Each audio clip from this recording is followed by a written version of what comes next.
नमस्कार साथियों। आज हम बात करेंगे भौतिक सत्यापन की। हम जानेंगे भौतिक सत्यापन क्या है, यह क्यों आवश्यक है, इसकी प्रक्रिया क्या होती है। सामान्य वित्तीय एवं लेखा नियम में भौतिक सत्यापन के लिए क्या क्या निर्देश दिए गए हैं, इस पर भी इस वीडियो के माध्यम से चर्चा करेंगे। साथ ही बात करेंगे पुस्तकालय के भौतिक सत्यापन के लिए क्या अलग नियम हैं। तो आइए जानते हैं भौतिक सत्यापन या फिजिकल वेरिफिकेशन के बारे में। भौतिक सत्यापन सभी विभागों के सभी कार्यालयों में प्रतिवर्ष की जाने वाली एक प्रक्रिया है।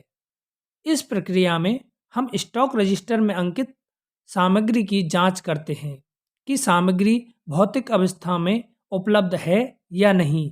यदि उपलब्ध है तो किस स्थिति में है, क्या वह अब उपयोगी है या अनुपयोगी हो चुकी है। भौतिक सत्यापन क्यों आवश्यक है? भौतिक सत्यापन से हमें हमारे अधीन प्रभार में कौन कौन सी वस्तुएं आधिक्य में हैं और कौन सी वस्तुएं कम है, यह पता चलता है।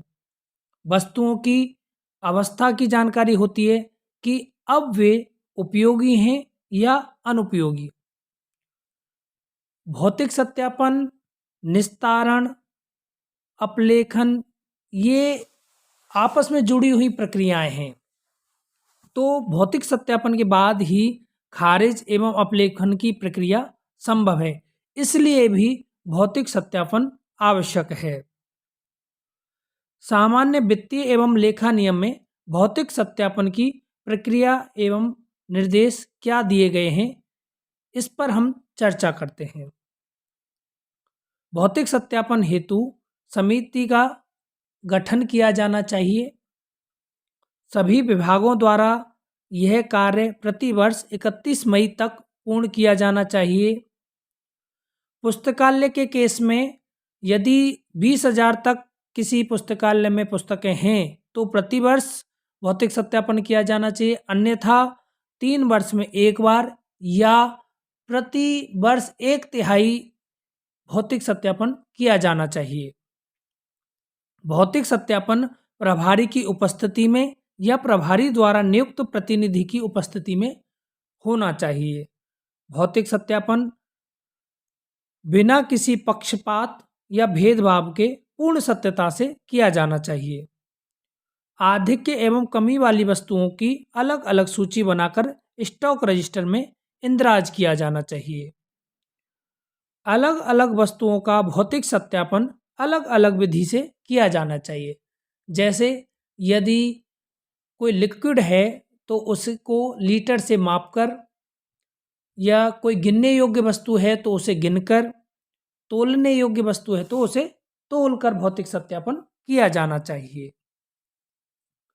जिन वस्तुओं की छीजत स्वाभाविक हो उनकी क्षति नियमानुसार कम करके भौतिक सत्यापन किया जाना चाहिए। इससे तात्पर्य यह है कि कुछ वस्तुएं जो कि वाष्प में बदल जाती हैं, उनकी 1 वर्ष की अवधि में कुछ क्षति हो जाती है, तो उस क्षति के जो नियम हैं उनको उनके अनुसार उस वस्तु का वजन घटाकर भौतिक सत्यापन किया जाना चाहिए। भौतिक सत्यापन का प्रमाण पत्र जारी किया जाना चाहिए जिसमें दिनांक व समय अंकित हों। अब हम बात करते हैं समिति गठन के क्या निर्देश हैं। तो भौतिक सत्यापन हेतु संस्था प्रधान, विभाग अध्यक्ष या डीडीओ एक समिति गठित कर भौतिक सत्यापन का कार्य संपादित करवाएगा। यदि संस्था प्रधान इस हेतु स्वयं संज्ञान नहीं लेता है तो संबंधित प्रभारी संस्था प्रधान को प्रार्थना पत्र लिखकर अनुरोध कर सकता है। जिस व्यक्ति पर प्रभार हो उससे भौतिक सत्यापन नहीं करवाया जाए।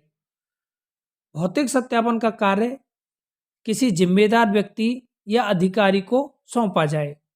भौतिक सत्यापन की जाने वाली वस्तु की समझ रखने वाले व्यक्ति से ही करवाई जाए। यानी अगर कोई किताबों का जानकार है तो उससे ही पुस्तकालय का भौतिक सत्यापन करवाया जाए। समिति में वरिष्ठ कार्मिक या सामग्री का जानकार अवश्य हो। इस प्रकार हम भौतिक सत्यापन का कार्य संपादित कर सकते हैं। आपको हमारा यह वीडियो कैसा लगा हमें कमेंट कर जरूर बताइएगा। हमारे अन्य वीडियो देखने के लिए चैनल को सब्सक्राइब करें। धन्यवाद।